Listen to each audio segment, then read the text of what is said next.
फरमाते हैं करप्शन के खात्मे का वादा पहले 90 दिन में पूरा किया, गजब खुदा का मारूं घुटना फूटे आंख। कि खान साहब काफी मशहूर हो गए, जो अपोजिशन के लोग हैं अब उन्होंने भी उसका वही नाम रख लिया जो हमारे कुछ इंडियन दोस्त उनको बोलते हैं, और एक्सपर्ट हो गए मतलब मांगने के, कभी तुर्की से अगर कुछ हो सकता है, मलेशिया से, हालांकि वो नहीं देते पैसे बिल्कुल भी, वो अब उधर जाना वाना छोड़ दिया खान साहब ने। चाइना इसीलिए देता है, उनको पता है कि यार कौन कौन सी चीजें ऐसी हैं उसको कैप्चर कर लेंगे और वो एसेट जो है वो हमारे पास आ जाए।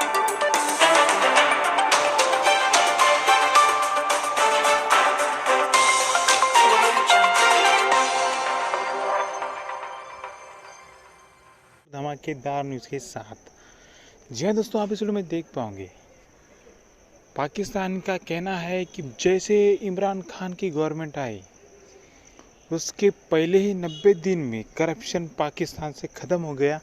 कुछ इस तरीके की रिपोर्ट पाकिस्तानी गवर्नमेंट इमरान खान ने सामने लाई, जिसमें उनका कहना है कि पाकिस्तान से पूरा करप्शन ख़त्म हो गया है और तब्दीली आ गई है, जिसमें पाक मीडिया का कहना है कि मारो घुटना फूटे या कुछ इस तरीके के बोल लेकर पाक मीडिया इमरान खान की गवर्नमेंट का और उस रिपोर्ट का धज्जा उड़ा रहे हैं दोस्तों। और साथ ही साथ पाक मीडिया अभी इस बात से घबरा रहा है कि पता नहीं इस बार क्या बेचेगा इमरान खान। तो दोस्तों पूरी जानकारी के लिए आप इस वीडियो को लास्ट तक ज़रूर देखिएगा। हम आपको मिलेंगे नेक्स्ट वीडियो के साथ नेक्स्ट डे पर।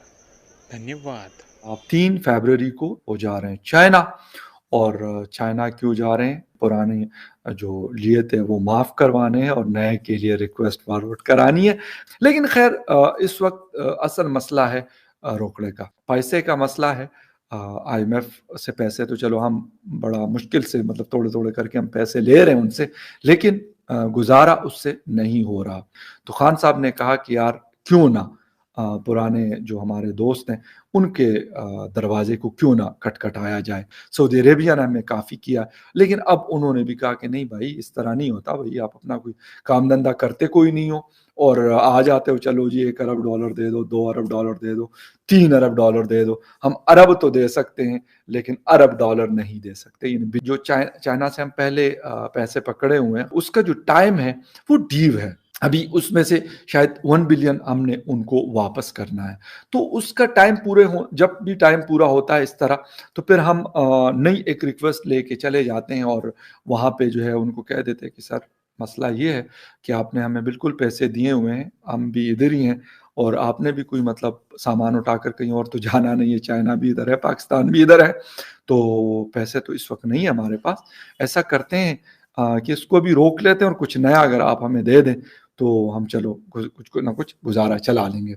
लेकिन मसला ये हो रहा है कि खान साहब को अब काफ़ी मशहूर हो गए, बल्कि उनके जो अपोजिशन के लोग हैं अब उन्होंने भी उसका वही नाम रख लिया जो हमारे कुछ इंडियन दोस्त उनको बोलते हैं, मैं नहीं बोलूँगा यहाँ पर बिल्कुल भी। तो ये वाले अलकाबात से अब उनको याद किया जाता है कि यार वो दुनिया में जाते हैं और एक्सपर्ट हो गए हैं मतलब मांगने के। हालांकि अगर यही मेहनत जो वो पैसा मांगने पे या फिर कभी तुर्की से अगर कुछ हो सकता है, मलेशिया से, हालांकि वो नहीं देते पैसे बिल्कुल भी, वो अब उधर जाना वाना छोड़ दिया खान साहब ने। उनको पता है कि चलो चाइना से कुछ ना कुछ निकल सकता है, और चाइना इसीलिए देता है, एक तो सीपेक है उनका यहाँ पर, सेकेंडली उनको पता है कि यार कौन कौन सी चीज़ें ऐसी हैं कि अगर ये वाले पैसे हमें ये नहीं देंगे तो फिर हम उसको कैप्चर कर लेंगे और वो एसेट जो हैं वो हमारे पास आ जाएंगे। ये एक मसला है। अब खान साहब ने जाना है क्योंकि 3.5 सालों से सीपैक के ऊपर काम नहीं हुआ, और अब ये बात जिसे कहते हैं कि जुबान ज़द आम है।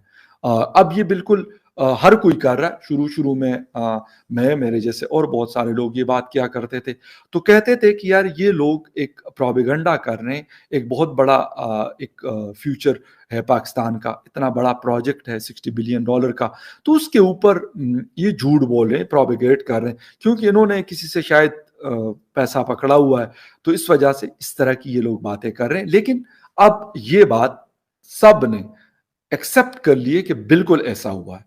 चाइना तो कह रहा है, चाइना तो क्योंकि वहां तो मीडिया एक और तरीके से चलता है, पाकिस्तान की तरह या हिंदुस्तान की तरह या बाकी कंट्रीज की तरह वहां मीडिया नहीं चलता, तो इस वजह से वहां से तो खबर नहीं आती, लेकिन यहाँ पे बात होती है। और दूसरी नाराजगी वाली बात, मतलब नाराजगी इतनी कि उनका कोई डेलीगेशन नहीं आ रहा। उनकी जो हमारी 2018 में एक मीटिंग होती है चाइना पाकिस्तान की, वो मीटिंग हमारी 2 से 2.5 साल नहीं हुई।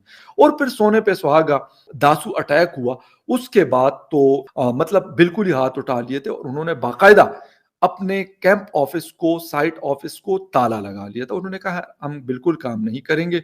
ये हमारा वजीर आजम है। आपने ट्रांसपेरेंसी इंटरनेशनल की वो रिपोर्ट तो यकीनन देख ली होगी। उस एक रिपोर्ट के आने के बाद टेक्निकली लॉजिकली स्पीकिंग होना तो ये चाहिए था कि इमरान खान इद्दत में बैठ जाते, शर्म से उनकी जुबान पर कुफल पड़ जाता और वो रहती दुनिया तक, जब तक उनकी जिंदगी, अपनी जिंदगी तक वो इस नाम नेहाद सियासत से तायब होते जो वजीर आजम हाउस के 100 गज के फासले पर भी नहीं पाई जा सकती थी। फरमाते हैं करप्शन के खात्मे का वादा पहले 90 दिन में पूरा किया, गजब खुदा का मारूं घुटना फूटे आंख। यानी पहले 90 दिन में करप्शन के खात्मे का दावा ये कठपुतली वजीर आजम जो कर रहा है, इससे ये पूछो कि भाई अपने बुलंद मकाबिर से निकल करके तुम्हें आखिरी दफा खुली फजा में सांस लेना कब मुयस्सर आया था। ये आदमी इस हद तक दीवाना हुआ है, प्रधान नाम नेहाद हुआ तो क्या हुआ, ये कह रहा है कि हमारे दौर में करप्शन में 90 दिन में हमने खत्म कर दी थी करप्शन। अबे तो भाई अकल के अंधे, ये सब कुछ जो हो रहा है इस मुल्क में, कभी चीनी बोरान, आटा माफिया, कभी फलाना माफिया, ये जो कौम को लूट लेती है और उसके बाद तुम मुख्तार माई की तरह छाती पीट रहा होता है, ये क्यों है? तुम हैंडसम क्या वाकई में अपने आप को समझ रहे हो? 72-73 साल की बूढ़ी थकी हुई फ्लाइट अगर अपने आप को अक्ले कुल समझने लगे तो मुझे हैरत होती है उस शख्स की ऑक्सफोर्ड की डिग्री पर।